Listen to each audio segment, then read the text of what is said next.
அதாவது மாண்பு முதலமைச்சர் அவர்கள் தேர்தல் பிரச்சாரத்தின் போது அப்பொழுது இருந்த முதலமைச்சரை பார்த்து மத்திய அரசுக்கு பல்வேறு பிரச்சனைகள் கொடுத்து திட்டங்கள் குறித்தும் கழுதில் எழுதினால் போதுமா என்று கேட்குறீங்க. அதே பாணி தான் இப்பொழுதும் இந்த அரசாங்கம் கடைபிடிக்கிறது.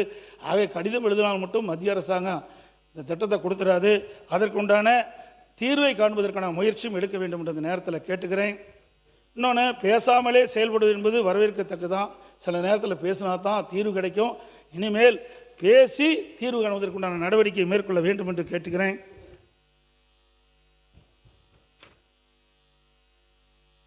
இளைஞர் நலன் வேலைவாய்ப்பு இன்றைய அளவில் கிராமப்புறங்களில் ஆயிரக்கணக்கான படித்த இளைஞர்கள் வேலைவாய்ப்பின்றி இருக்கிறாங்க. இவர்களுக்கு உரிய வேலைவாய்ப்புகள் உருவாக்கி தருவது அரசின் தலையாய கடமை. ஏன்னா நான்லாம் கிராமத்திலிருந்து வந்தவன். ஆகவே கிராமப்புறத்தில் இருக்கின்ற மாணவர்களெல்லாம் அதிக அளவிலே படித்திருக்கின்றார்கள். அதிக கல்விக்கூடங்கள் திறந்த காரணத்தினாலே உயர்கல்வி படித்த இளைஞர்கள் அதிகமாக இருக்கின்ற காரணத்திலே அந்த கிராமப்புறத்தில் இருக்கின்ற இளைஞர்களுக்கும் வேலைவாய்ப்பு உருவாக்கின்ற வகையிலே இந்த தொழில்கள் எல்லாம் அமைத்து கொடுக்க வேண்டும். இந்த நிதிநிலை அறிக்கையில் 24,000 இளைஞர்களுக்கு செயற்கை நுண்ணறிவு ஏஐ திறன் பெற பயிற்சி அளிக்கப்படும் குறிப்பிட்டீங்க. ஆனால் கிராமப்புறத்தில் 90% படித்த இளைஞர்கள் கணினித்துறை தவிர பிற துறைகள் பட்டம் பெற்றவர்கள். எனவே அவர்களுக்கு உரிய திறன் பயிற்சி வழங்கி அவர்களுக்கான வேலைவாய்ப்பை கிராமப்புறங்களை குறிப்பாக ஏற்படுத்தி தந்தால்தான் தமிழ்நாடு எதிர்கொண்டு வரும் ஒரு பெரிய சமூக பொருளாதார நோக்கத்தை சரி செய்ய முடியும். இதற்கான முயற்சிகள் இந்த வரவு செலவு திட்டத்தின் மூலம் முன்னெடுப்பதாக தெரியவில்லை. இவர்கள் தொழில் முனைவோராகவும் கிராமப்புற தொழில் மற்றும் விவசாயம், உணவு பதப்படுத்தல் போன்ற தொழில்களை ஊக்குவித்து சிறப்பான உதவிகள் அளிக்க நடவடிக்கை எடுக்க வேண்டும் என்று கேட்டுக்கொள்கின்றேன். பல துறைகளில் குறிப்பாக சமூக நீதித்துறை, கூட்டுறவுத்துறை, பொது விநியோகம், சிறு குறு தொழில் மேம்பாட்டுத்துறை, ஜவுளி மற்றும் கைத்தறித்துறை என பல்வேறு துறைகளில் எந்த விதமான கூடுதல் கவனம் செலுத்தப்படவில்லை என்பதையும் இந்த நேரத்தில் அவையினுடைய கவனத்தை கொண்டு வரேன். அரசு துறையில் காலி பணியிடங்கள் இன்றைக்கு ஆட்சிக்கு வந்த உடனே அரசு காலி பணியிடங்கள்லாம் நிரப்பும்னு சொன்னீங்க. ஆனால் அரசு துறையில் அரசு அலுவலர்கள் மட்டும் 3.2 லட்சம் பணியிடம் காலியாக இருக்குது. ஆசிரியர்கள் 3.50 லட்சம் காலியாக இருக்குது. 3 லட்சம், அதாவது அரசு அலுவலர்கள் 3,20,000 பேர், ஆசிரியர்கள் 3,50,000 பேர். சுகாதாரத்துறையில் சுமார் 1 லட்சம் பேர், அதில் மருத்துவர்கள், செவிலியர்கள் மற்றும் மருத்துவ பணியாளர்கள். காவல்துறையில் 1,20,000 பேர், சமூகத்துறையில் 2,75,000 பேர், சத்துணவு மற்றும் அங்கன்வாடி ஊழியர்கள் மற்றும் அலுவலக உதவியாளர்கள், துப்புரவு பணியாளர்கள் இதெல்லாம் எடுத்துட்டால் 2,50,000 பேர். இதையெல்லாம் ஒட்டுமொத்தமாக சேர்த்துனா 13,30,000 பேர் காலி பணிகள் இருக்கிறது. எவ்வளவு காலி பணிகளை வைத்துக்கொண்டு எப்படி திட்டங்களை அறிவித்து நடைமுறைப்படுத்தும். ஆகவே படிப்படியாக ஒவ்வொரு ஆண்டும் இந்த ஒவ்வொரு துறையிலும் இருக்கின்ற காலி பணிகளை நிரப்புவதற்கு இந்த அரசு உரிய நடவடிக்கை எடுக்க வேண்டும். இந்த ஆண்டு நான் குறிப்பிட்ட இந்த துறையிலெல்லாம் எவ்வளவு காலி பணிகள் குறிப்பிட்டிருக்கிறேன். இதையெல்லாம் நம்முடைய அரசு ஊழியர்கள் சங்கத்திலிருந்து பெறப்பட்ட தகவல்கள். ஆகவே இந்த அரசு காலி பணிகளை நிரப்பப்பட்டால்தான் இவர்கள் போடுகின்ற திட்டம் நிறைவேற்றப்படும். அது மட்டும் இல்லை, இன்றைக்கு திட்டங்கள் போடுவது மட்டும் இல்லை, அந்த திட்டங்களை நிறைவேற்றுகின்ற பொறுப்பிலே இருக்கின்றவர்கள் அரசு பணியாளர்கள் என்பதையும் உணர்ந்து இந்த காலி பணிகளை நிரப்புவதற்குண்டான நடவடிக்கை மேற்கொள்ளப்பட வேண்டும்.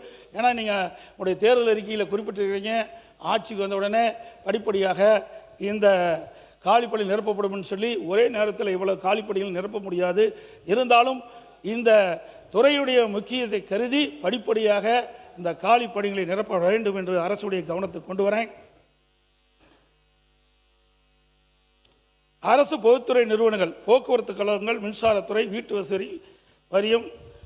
வசதி வாரியம் போன்ற 77 பொதுத்துறை நிறுவனங்களில் சுமார் 1.5 லட்சத்திற்கு மேல் காலி பணிகள் உள்ளன என்று ஊழியர் சங்கம் தெரிவிக்கின்றன. ஆகவே இதெல்லாம் முக்கியமானது. போக்குவரத்து கழகத்தெல்லாம் முக்கியமான பணியாளர் இருந்தால் தான் அந்த பேருந்தெல்லாம் இயக்க முடியும். அதே மாதிரி வீட்டு வசதி வாரியம், மின்சாரத்துறையெல்லாம் அடிக்கடி மின்தடை ஏற்படுன்னு சொன்னால் அதுக்கு போதிய ஆட்கள்லாம் நியமிக்கப்பட வேண்டும். அதோட புதிய மின் இணைப்பு கொடுப்பதற்கு தேவையான ஆட்கள் தேவை.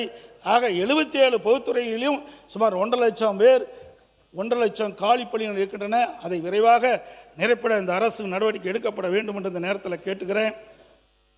ஒவ்வொரு ஆண்டும் ஓய்வு பெறுவோருடைய எண்ணிக்கை சுமார் 5 முதல் 7%. அதாவது அரசு துறையில் 70,000 பேர் பணிகள் ஓய்வு பெறுகின்றனர். அதே போல் தமிழ்நாடு அரசின் பொதுத்துறை நிறுவனங்கள் ஆயிரக்கணக்கான ஓய்வு பெற இருக்கின்றார்கள்.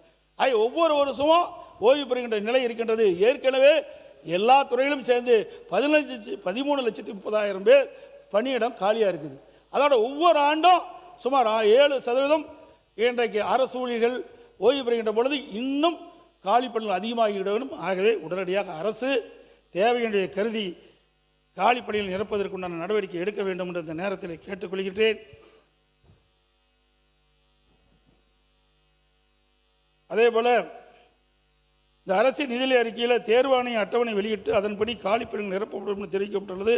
ஆனால் தேர்வாணையத்தின் மூலம் இத்தனை லட்சம் பேரை உடனடியாக கூப்பிட்டு அவர்களுக்கு தேர்வு வச்சு இன்டர்வியூ வச்சு எடுக்கிறதுலாம் கால அளவு பத்தாது. விரைந்து செயல்பட்டால் தான் இவ்வளவு காலி பணிகள் நிரப்பப்படும் என்பதை இந்த நேரத்தில் தெரிவிச்சுக்கிறேன்.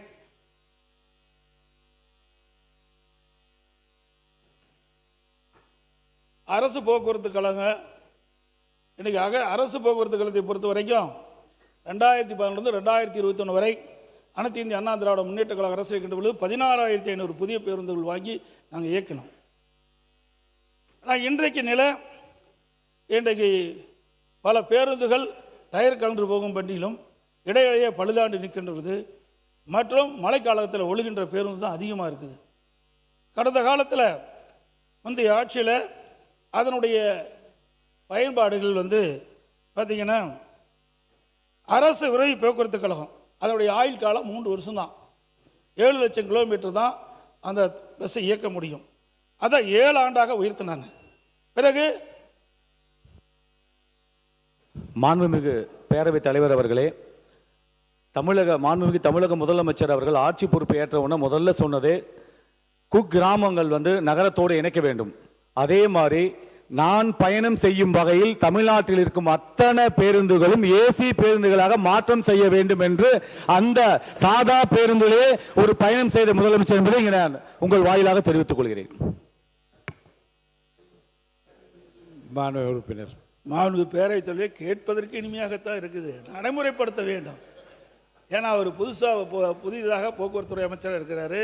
நான்லாம் முதலமைச்சராக இருந்திருக்கிறேன். அதில் நிதி ஆதாரம் தேவை. நிதி ஆதாரம் இருந்தால் தான் ஏசி பஸ்ஸாக அமைக்க முடியும். இப்போ 1000 பேரும் தான் நிதி நீங்கள் மின்சார பேருந்தாக இயக்கணும்னு சொல்லியிருக்கிறீங்க, குளிர்சாதன பேசுகிறேன்னு சொல்லிங்க. நான் குறிப்பிடுவது இப்போ இருக்கிற பேருந்துகள் கிட்டத்தட்ட அதிமுக ஆட்சியில் 16,600 பேர் வந்தாங்க. திராவிட முன்னேற்ற கழக ஆட்சியில் சுமார் 7,000 புதிய பேருந்துகள் வாங்கினாங்க. ஆனால் பழைய பேருந்துகள் இன்னும் இயக்கப்பட்டு வருகின்றன.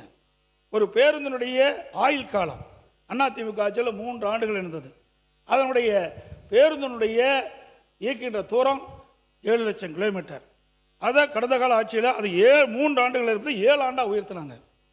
7 லட்சம் கிலோமீட்டர் இருப்பதை 12 லட்சம் கிலோமீட்டராக உயர்த்தினாங்க. அதே போல் அரசு போக்குவரத்து கழகம் அதில் 6 ஆண்டுகள் என்பதை 9 ஆண்டுகளாக உயர்த்தினாங்க. அதில் 6 ஆண்டுகள் அதிமுக இருக்கிறத 7 லட்சம் கிலோமீட்டர் வரைக்கும் இயக்கலாம். கடந்த கால ஆட்சியில் அது 9 ஆண்டுகளாக உயர்த்தி 12 லட்சம் கிலோமீட்டராக அந்த பேருந்து இயக்கப்படும் சொன்னாங்க. அப்போ ஏற்கனவே இதெல்லாம் ஓடியாச்சு.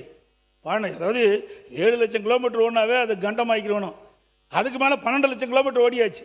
அப்படி ஓடுற பேருந்து தான் இப்போ இயக்கிட்டு இருக்கிறீங்க. நீங்கள்லாம் சொல்லி 5 வருஷம் ஆனாலும் அனைத்து பேருந்துகளையும் மாற்றி அமைக்கவே முடியாது. கடந்த காலத்தில் 5 ஆண்டு காலம் கடந்த ஆட்சியில் ஒவ்வொரு போக்குவரத்து மானிய கோரிக்கை வரும்போதும் 5000 பேருந்து வாங்குகிறோம், 5000 பேருந்து வாங்கி கடைசியில் 5 ஆண்டுகளில் 7000 பேருந்து தான் வாங்க முடிஞ்சுது. அதனால் இன்றைக்கு அரசின் சார்பாக சுமார் 20,000 பேருந்துகள் இன்றைய தினம் இயக்கப்பட்டு வருகின்றன. அந்த 20,000 பேருந்துகளை நீ ஏசி பேருந்து மாற்றி அமைப்பது 100% இயலாத காரியம் என்பதை உறுதிபட தெரிவிக்கிறேன். அது மட்டும் இல்லை, மாண்புமிகு போக்குவரத்துறை அமைச்சர் பேரவைத் தலைவர் அவர்களே, இது மக்களால் தேர்ந்தெடுக்கப்பட்ட ஆட்சி, மக்களுக்கான ஆட்சி. மாண்புமிகு சட்டமன்ற உறுப்பினர் அவர்கள் சொன்னாங்க, அதற்கான சாத்தியக்கூறுகள் அத்தனையும் இந்த ஆட்சியில் நடைமுறைப்படுத்தப்படும் சாத்தியக்கூறுகள் இருக்கிறது. கண்டிப்பாக படிப்படியாக மாற்றித் தரப்படும் என்பதை இங்கு அழுத்தமாக தெரிவித்துக் கொள்கிறேன் உங்கள் வாயிலாக.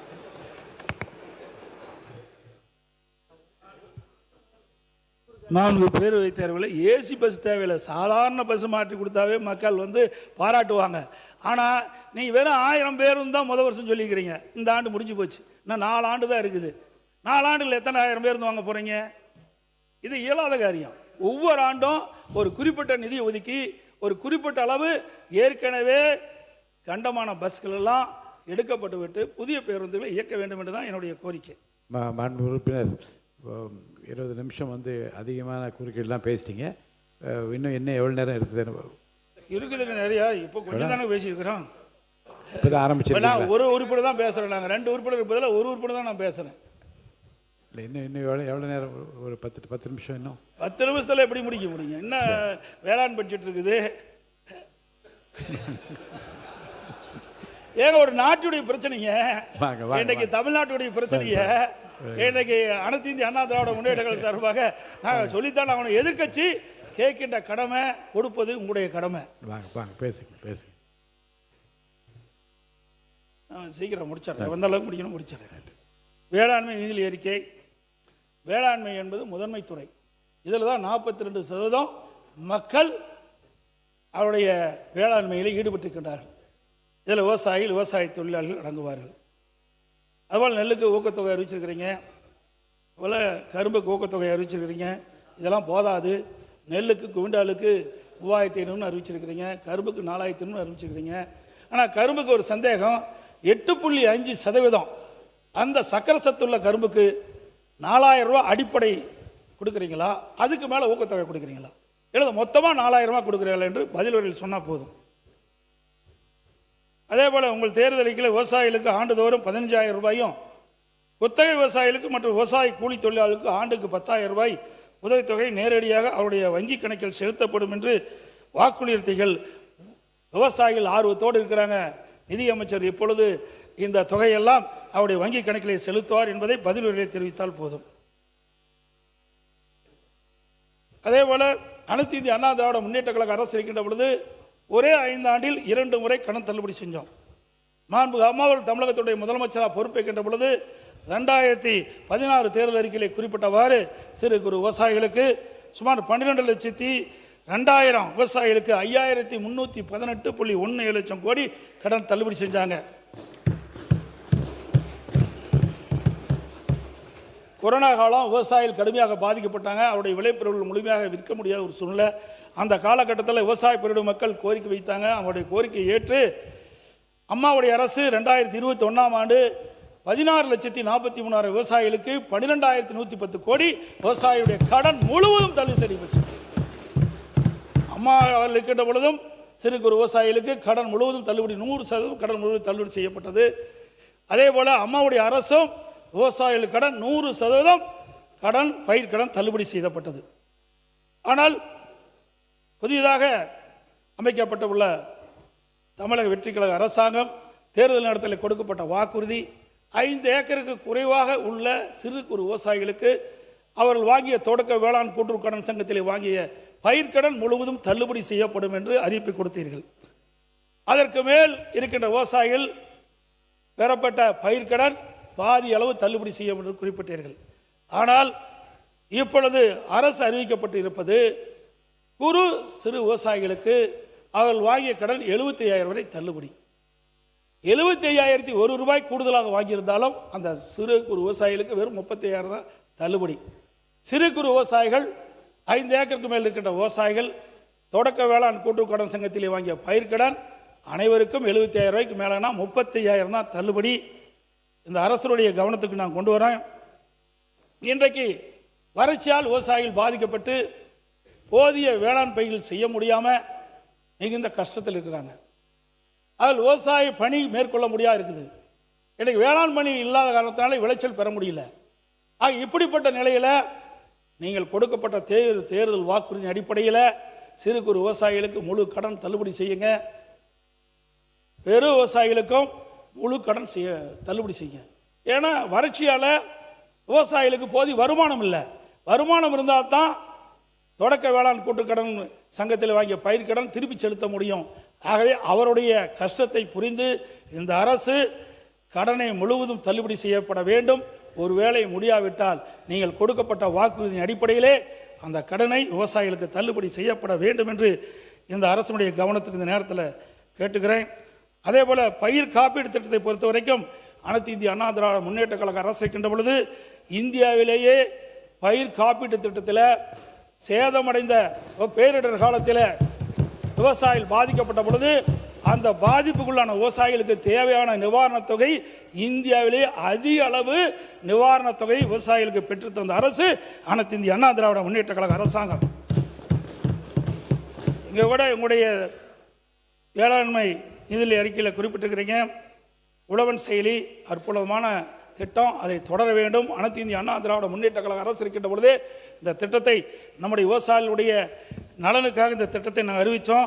இந்த திட்டத்தின் வழியாக விவசாயிகள் உர இருப்பு, முக்கிய அணைகளின் நீர் இருப்பு, வானிலை அடிப்படையான வேளாண் அறிவுரைகள், வேளாண் இயந்திர வாடகை மையம் குறித்த தகவல்கள், பயிர்கள் சந்தை நிலவரம், வேளாண் அதிகாரிகள் வருகை தினமும் உள்ளிட்ட அனைத்து வேளாண் செயலும் இந்த உழவன் செயல் மூலம் தெரிந்து கொள்ளலாம். அந்த திட்டத்தை அதிமுக ஆட்சியிலே நாங்கள் தொடங்கப்பட்டோம். அந்த திட்டத்தை தொடர்ந்து செயல்படுவதற்கு நீங்கள் நிதி ஒதுக்கீடு செஞ்சிருக்கீர்கள். இந்த திட்டம் சிறப்பாக செயல்படுவதற்கு நீங்கள் உண்டான நடவடிக்கை மேற்கொள்ள வேண்டும் என்று இந்த நேரத்தில் கேட்டுக்கொள்கிறேன். அதே போல் இந்த செயலை, உழவன் செயலை பாராட்டி மத்திய அரசின் தேசிய மின் ஆளுமை விருது 2 முறை தமிழகத்துக்கு கிடைக்கிறது என்பதையும் இந்த நேரத்தில் அவையினுடைய கவனத்துக்கு கொண்டு வரேன்.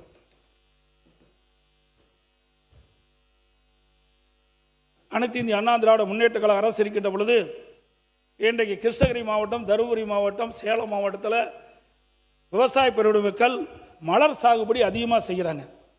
இந்த மலர் சாகுபடி செய்த விவசாயிகள்லாம் இன்றைக்கு கர்நாடகத்தில் இருக்கின்ற பெங்களூருக்கு தான் இந்த மலர்களை கொண்டு போய் விற்பனை செய்ய வேண்டிய நிலை இருந்தது.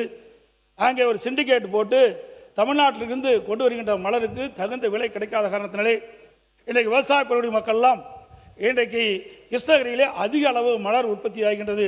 அங்கே சர்வதேச மலர் ஏல மையம் ஒன்று அமைக்கப்பட வேண்டும் என்று கோரிக்கை வைத்தார்கள். அந்த கோரிக்கையின் அடிப்படையிலே அம்மாவுடைய அரசு 20 கோடி ரூபாய் நிதி ஒதுக்கீடு செய்து சர்வதேச மலர் ஏல மையம் ஒன்று அமைக்கப்பட்டது. ஆனால்